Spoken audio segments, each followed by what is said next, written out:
Today we'll be covering what it means to cut a site and what it means to fill a site. We'll cover a practical example of a typical site and how we can take this 3D concept and represent it on a 2D plan. It might look a little bit complicated, but it's actually pretty easy once we take it step by step, which we'll do breaking down each term, what they mean, and how we can use them. So when we're talking about cut, this is when we're removing the materials from the actual site. So it's cutting into the earth and removing the materials. Now, when it comes to fill, this is where we're actually filling up the space with the material to the desired height, which is typically retained using things like retaining walls, which hold the material like the earth in place. Retaining walls are also used for the cut as well, to hold the earth back from the desired level. Now, typically on a site, we want to try and minimize cut and fill where possible. It's one of the key factors that influences where we set the height of our building. The way that we represent how much earth is being scooped out or how much fill is being put into a place is by measuring the height. If we measure from the top here and we grab this and we drag it all the way down, this is a cut of 1,437 millimeters, or about 4.7 feet. So we now know the height of the cut at this rear portion of the area. So let's say we want to represent this in a 2D plan. So from here, we'll take our perspective into a top-down view, which is going to look like this on a plan type view. So we've got our stairs just here, and we now know that the cut at this rear section of the site is going to be 1,437. Now, so that we know what that height represents, we're going to give it the label cut. So it's going to be a cut of 1437. So we now know how much we're going to cut from this corner just here. Now, for this measurement to actually mean anything, we want it to reference to the number of this flat area here. For the sake of this example, we're just going to call it 0. But to make it clear what this 0 is actually referencing, we'll call this FSL, which stands for Finished Surface Level. Now, so that we know the exact point that we're referencing, typically we draw in a symbol, something say like this. So we know the exact point that this cut is being referenced to. Now, the next most critical thing that we need to understand are these lines that are going across. So these lines, if we go into our 3D, are contours. So a contour are these lines that we're seeing here on the 3D that are cutting across the land.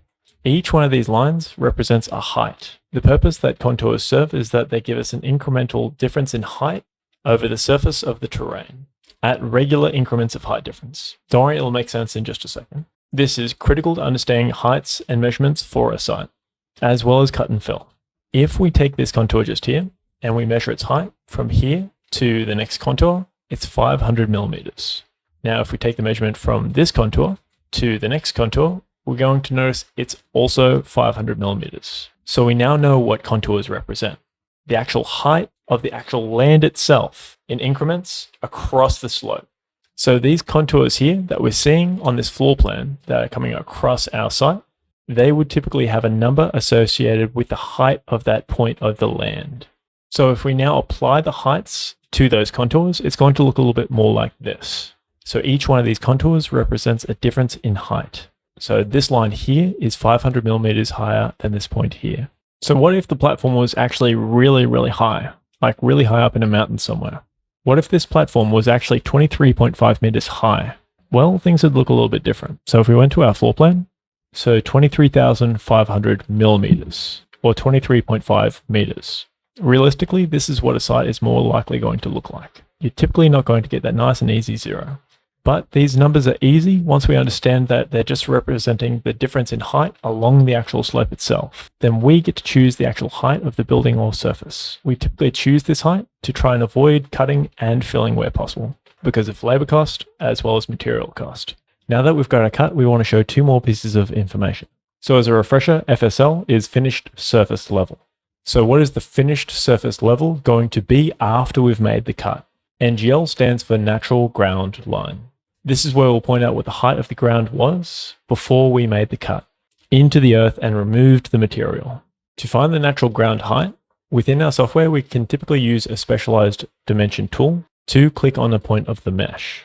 This height measurement will change depending on where we move it on that mesh itself. So where we're moving it on the slope. So if I move it closer to the 25 contour, you'll notice that the number gets higher. This is where we can accurately find out the heights that we're working with. Before CAD software, you'd essentially measure between these 2 points and figure out what the height was from there. But with CAD software, it cuts out a lot of that in-between work. For this point just here is 24937.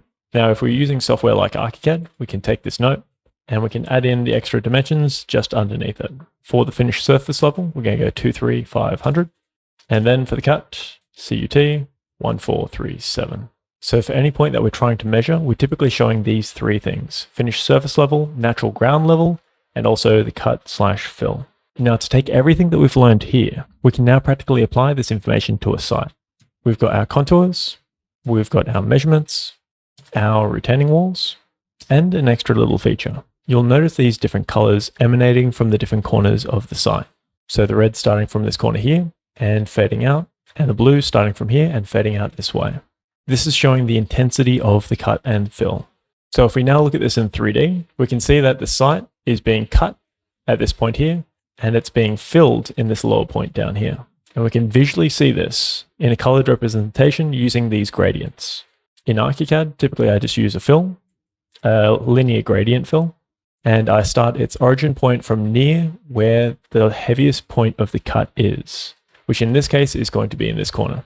As an overview of this sequencing, typically we draw up and design access to the building itself, especially on a steep block. If you can't put your car in the garage, then it's not really much use. We then typically rough in the position and size of the dwelling itself, based on the offset requirements of the local council, as well as the site constraints. We choose an optimal height of the slab, based on the driveway access, and minimizing cut and fill. Then we draw in the retaining walls accordingly. The height of the retaining walls is essentially around the difference between the natural ground level and the proposed finished surface level. With retaining walls, we typically try and stagger these where possible to avoid excessive material use and cost. So from a floor plan view, we get access in the driveway based on the offsets and the optimal height. The building position is based on the local offset requirements. The retaining walls are drawn in, and we add in the relevant notation that shows us the existing height of the ground, what the proposed height of the ground is. Then we show what the difference is, which is either cut or fill. Personally, I find it much easier to understand a concept when there are visuals to go along with it, as well as practical examples of those concepts. Access to this file and every single tutorial file is now available over on the Patreon. Now, some councils might require more information, like the volume of fill that's actually being removed. I've got this video just over here that explains how to calculate all of this in ArchiCAD in just a few steps. Go on and check it out.